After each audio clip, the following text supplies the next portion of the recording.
Good morning. Good morning.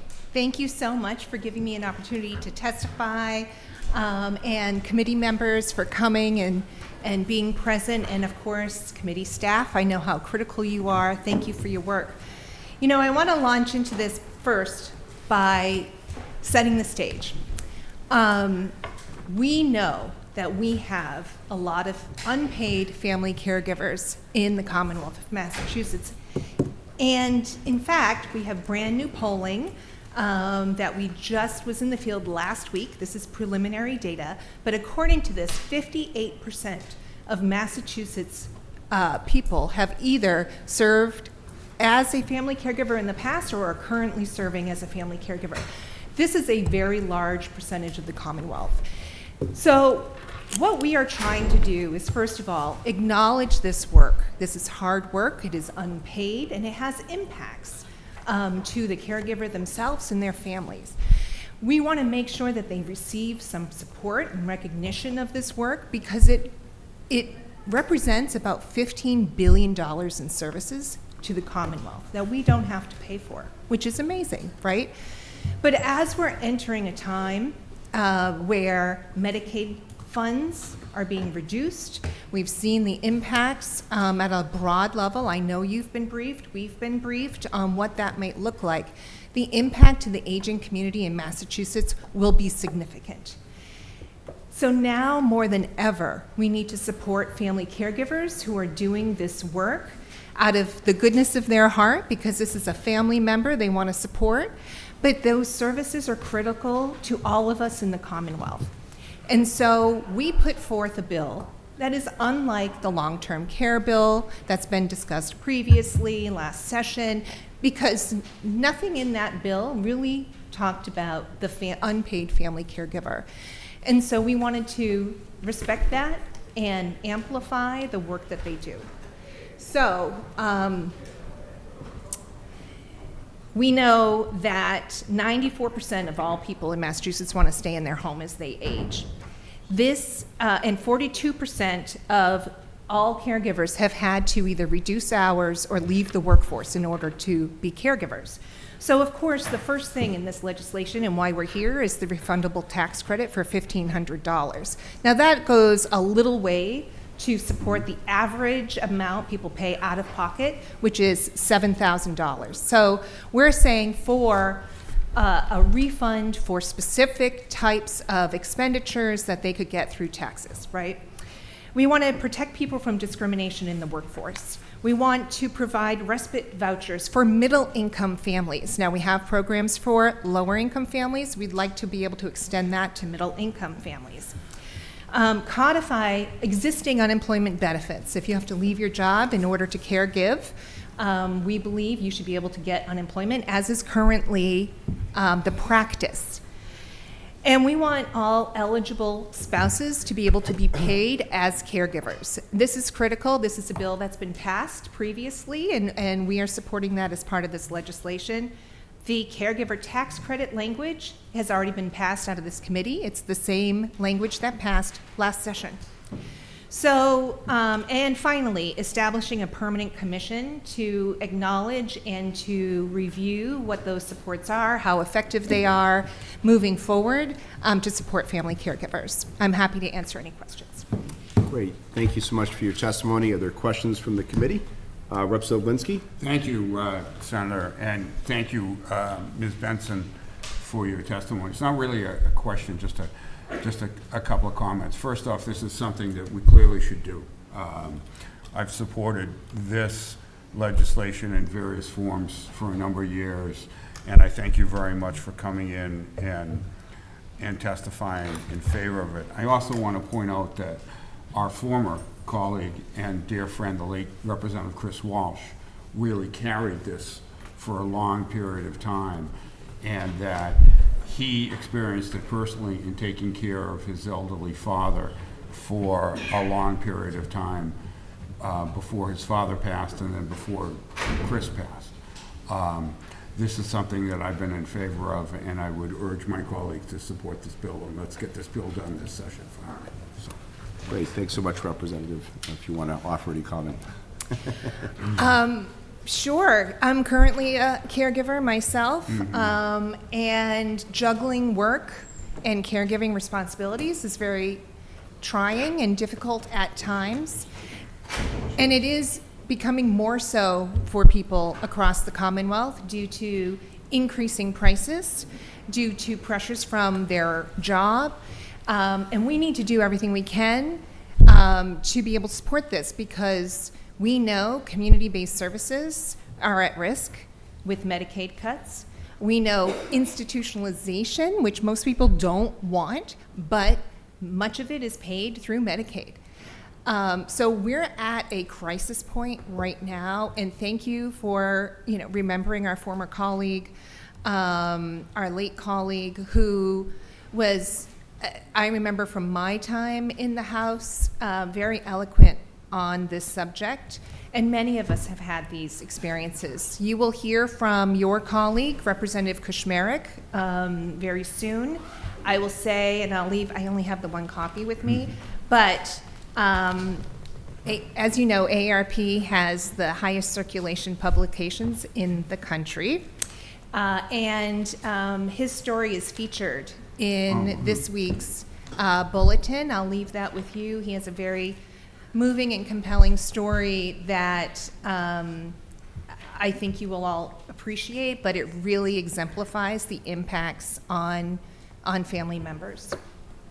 Great. Thank you so much, Jen. Any other questions from committee members? Okay, thank you so much. On this bill, next person to testify is Merrick. Would you like to testify? Thank you, Mr. Chairman. Chairman Modero, Chair Eldridge, honorable members of the committee, thank you for the opportunity to speak with you this morning and to testify on H 3159, an act supporting family caregivers. And Chairman Modero, I want to thank you for your leadership on this, and you and I have spoken at length about some of the story and the circumstances that I've shared with you, and just the struggles for the average family caregivers who are doing incredible work across the Commonwealth. And I think often there's this preconceived notion of what a caregiver is, that it's somebody who's reached financial independence or whose children have maybe gone off to college and they're now pitching in to support mom or dad as they reach their golden years. And while that's certainly the case for some, and certainly don't want to minimize the impact that they give, I think for the majority of the 800,000 caregivers in the Commonwealth today, it is often sudden.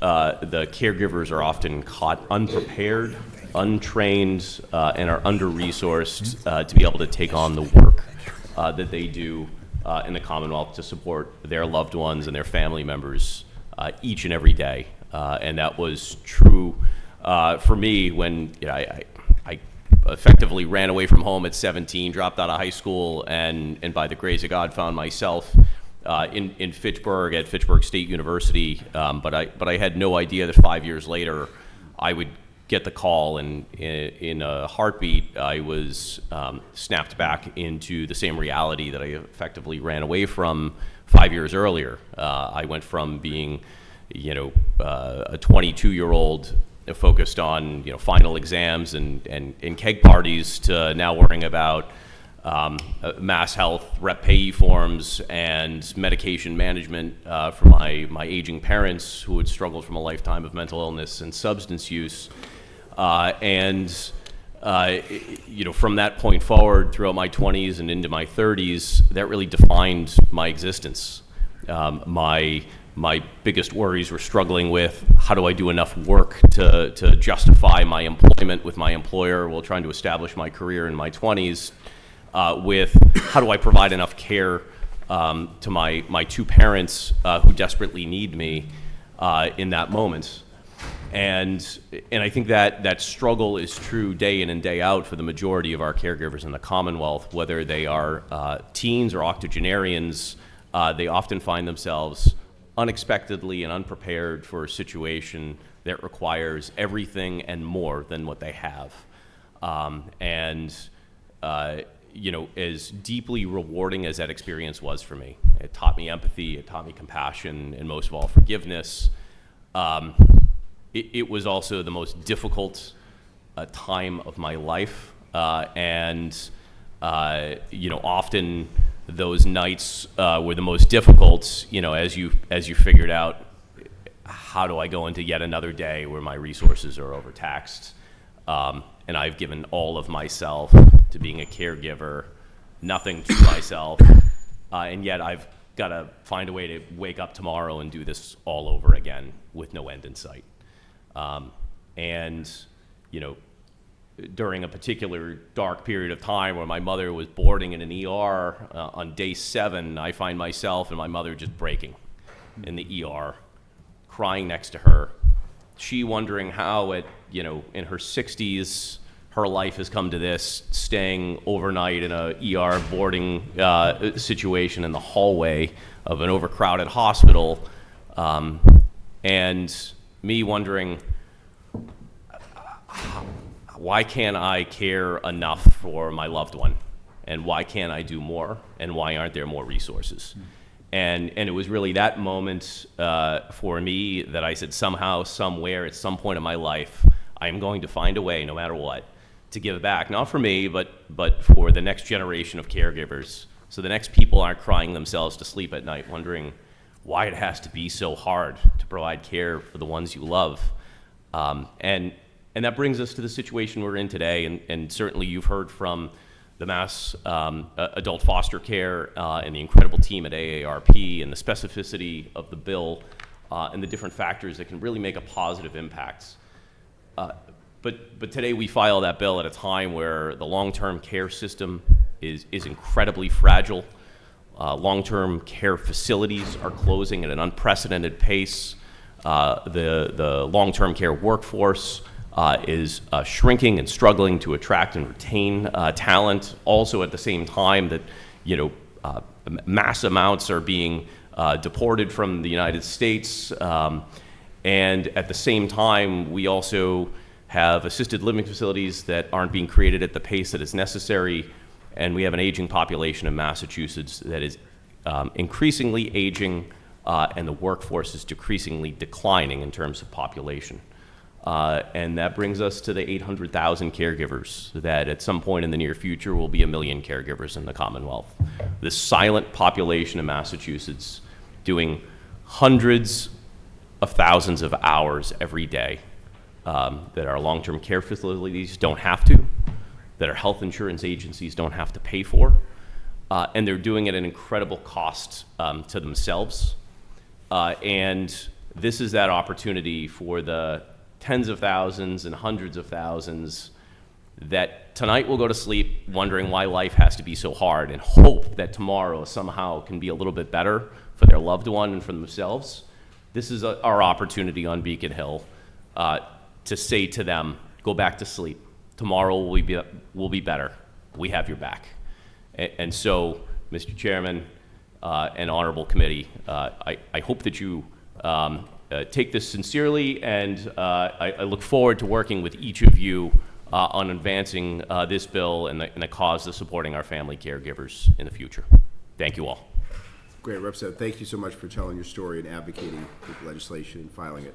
Are there any questions from the committee members? I just want to say to my good friend, Rep. Kushmerek, it takes a lot of courage for anyone, whether you're elected or not. It takes a lot of courage to get up here and share such a personal story. You and I have spoken at length about this issue, and you are the real deal when it comes to the inner strength you have and the advocacy that you bring to the table on this particular issue. It is personal, it is real, and we're better off for hearing your story. So thank you for being a champion on this. Thank you, Mr. Chairman. Thank you, and I think there is a question. Representative?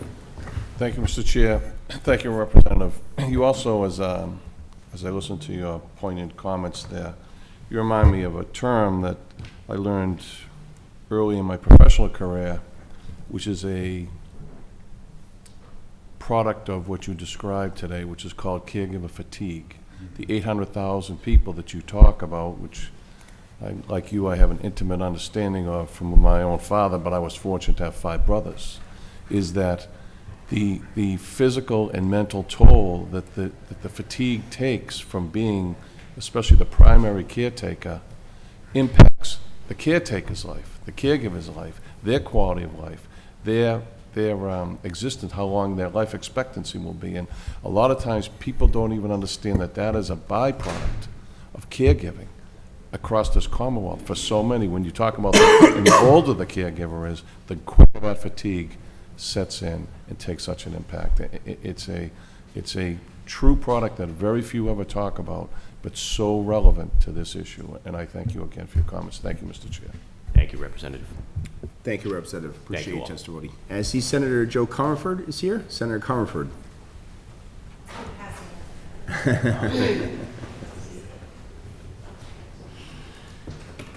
Good afternoon. Thank you so much, Chair Eldridge and Chair Modero. And I'm glad to follow my good colleague, Senator DiDomenico. I add my support to the bills he just spoke to you about. But I am here to speak with you about S. 1938, an act supporting family caregivers, filed with my colleagues, Representatives Kushmerek and Rogers, and they filed H. 3159. Chairs and committee, I know you know this, nearly 1 million Massachusetts residents serve as family caregivers. They provide medications, meals, transportation, finances, and even complex medical tasks. This is unpaid labor that allows loved ones to stay at homes in their community, aging with dignity and independence. But the toll is immense. 1 in 5 full-time workers in the U.S. is a family caregiver, which I found shocking as I dug into this, often leading to lost wages, career setbacks, or discrimination at work or in housing. S. 1938 provides a comprehensive response. It establishes an annual $1,500 tax credit and a $1,500 voucher program for eligible caregiving expenses. It allows spouses to be paid as caregivers under Mass Health. This was a separate bill for many years, and we combined it into this larger caregiving bill. It ensures access to unemployment insurance if someone has to leave their job due to an eligible caregiving responsibility. It extends workplace and housing anti-discrimination protections to family caregivers. It creates a permanent family caregiving advisory council, and it expands access to prescription medications during emergencies. So supporting caregivers is first and foremost just the right thing to do, but it's also fiscally wise, as it turns out.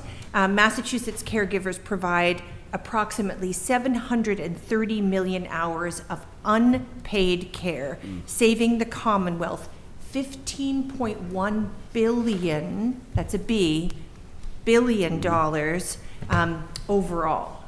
So this is an investment, only a fraction of which they've already paid to the Commonwealth to support them. So it also, I will say, eases the state's home care workforce crisis, which the committee understands is quite acute. It is supported importantly by AARP, Mass Aging Access, and many aging and disability advocates. So I respectfully urge you to report these bills favorably, and thank you so much for this consideration. Thank you, committee. Thank you so much, Senator Comerford. And we heard from many individuals and professionals testify and speak very personally to this bill. So Thank you. so Yes, much. I didn't want to go on too much, but the stories are just the thing that, I know wakes us up, right? Heart and mind together. The stories are really extraordinary. Absolutely, including many other legislators. Yep. Absolutely. Thank you so much. Thank Any you so questions much. from the committee? Okay, thank you so much. Appreciate it. Too. The